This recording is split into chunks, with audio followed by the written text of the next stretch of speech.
Welcome to another episode of Star Wars Talk.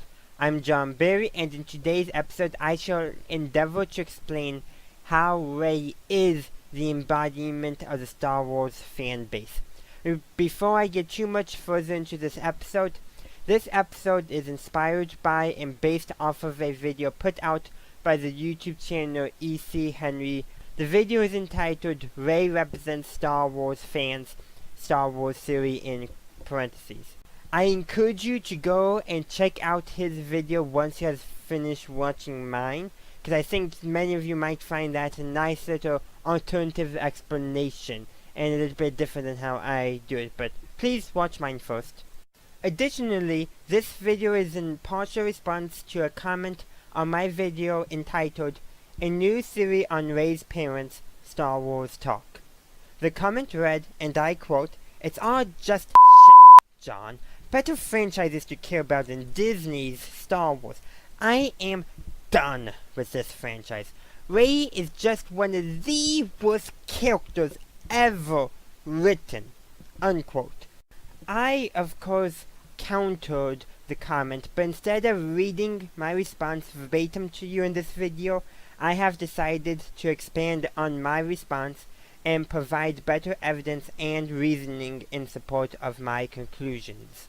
I found Rey to be a compelling character, even more so after I watched the aforementioned video by E.C. Henry, because Rey is the embodiment of the emotions and actions of Star Wars fans, particularly those who love the now Legends EU.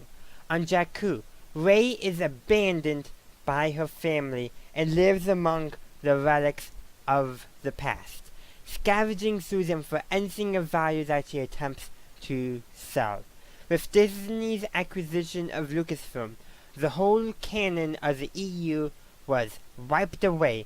Now many fans cling to Legends, looking for stories of value, cleaning them off and presenting them to anyone who will listen. A new story begins without her, without us.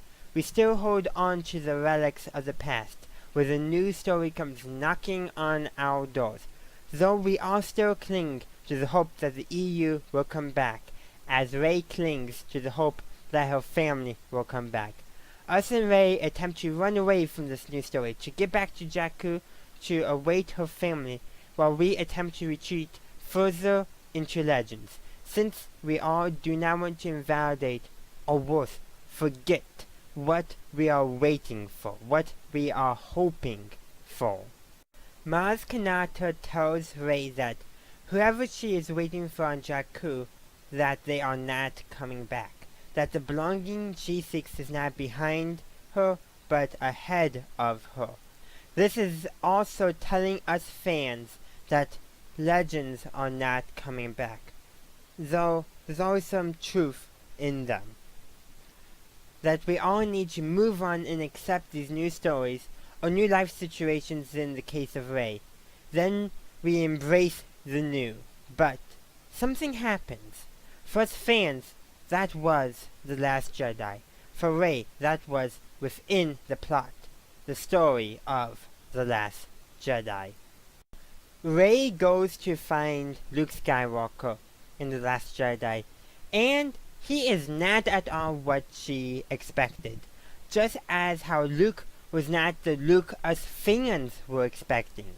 Us and Rey were expecting the Luke Skywalker of Legends, powerful and wise, not whining and sulking and just grumpy. We even had warnings for this. For Rey, it would be the question of why would Luke Skywalker have disappeared and what happened? Us fans had that too, but we also had something a bit more direct. If you remember from the trailers for The Last Jedi, Luke himself says, quote, "This is not going to go the way you think," unquote. I myself took that to heart, but not everyone did so. That is where the divide in the fan base probably began.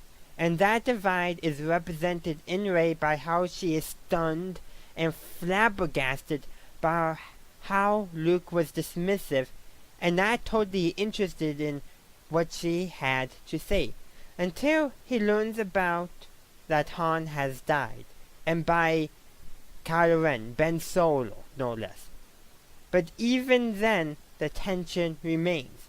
The film ends with Rey being worried and unsure of the future in Star Wars, as thus fans are worried about the future of Star Wars. In this analogy, Luke Skywalker is the Star Wars franchise under Disney.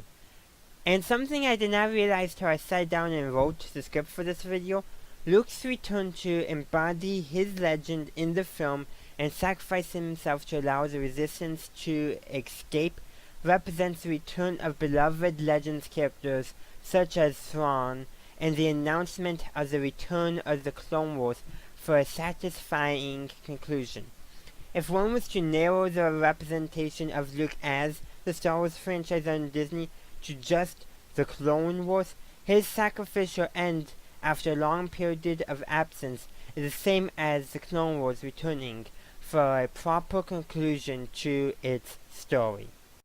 While the last paragraph seems like it had little to do with Rey being the embodiment of Star Wars fans, it helps to solidify the Luke component of the analogy in a way that might give more appreciation to their story in The Last Jedi.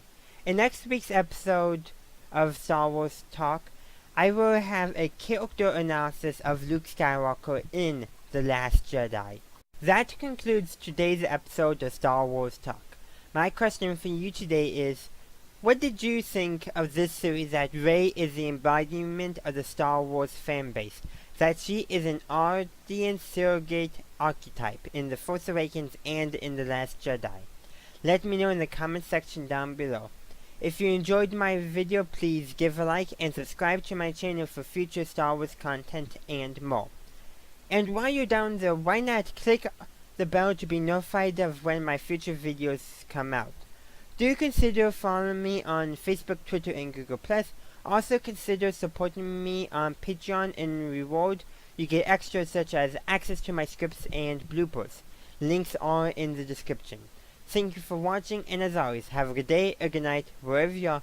May the Force be with you, always.